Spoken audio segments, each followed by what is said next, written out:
Eskerrik asko tortzagatik gaurko prentsaurrekora.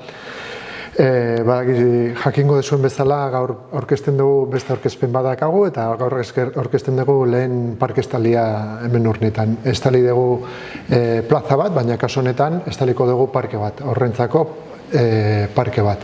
Azkenean beharra dago hori Urnietan eta urtero parte arte prozesuan ateratzen da emaitza hori eta beti eskatzen dute estaltzea parke bat. Eta kasu honetan aukeratu dugu ikusten duzuen bezala Teresa Moategiko parkea eta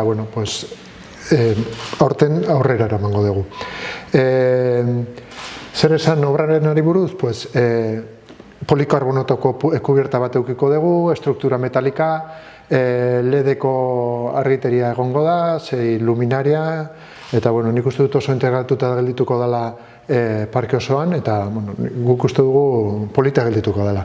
Bai obrakin ikusten duzuen bezala argazkian kenduko ditugu paretak dauden kontra zuhaitzak, nik uste dut 3-4 zuhaitz daude, eta hori kendu beharko genuke zea azkenean kubierta paretaraino eramango dugu eta molestatzen dira eta eremua geldituko eremu nik uste dut handi bat eguraldi gaurkoan bezala han egoteko eta jolesteko umeek.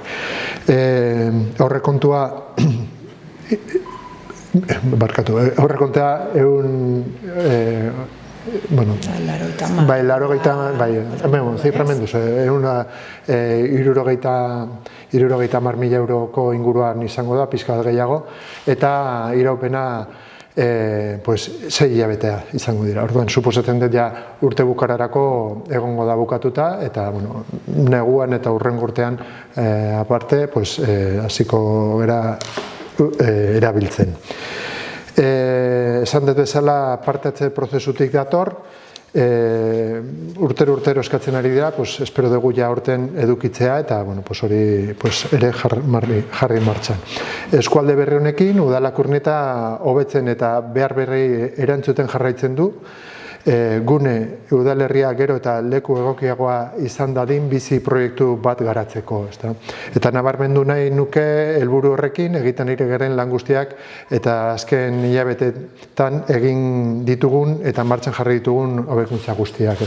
Hasi ginen orain dela urte batzuk, 2 urte izan dela Lasarteko errepidea berritu genuen, Idiazabal kalea orain bukatu dugu bulebarizazio bigarren fasea, Arantzubiko arrapalak martxan daude eta obran pilpilean daude, futbol zelaia eta atletismo pista aurkeztu genuen orain dela hilabete bat inguruan, 2 hilabete, eta espero dugu hilabete honetan martxan jartzea.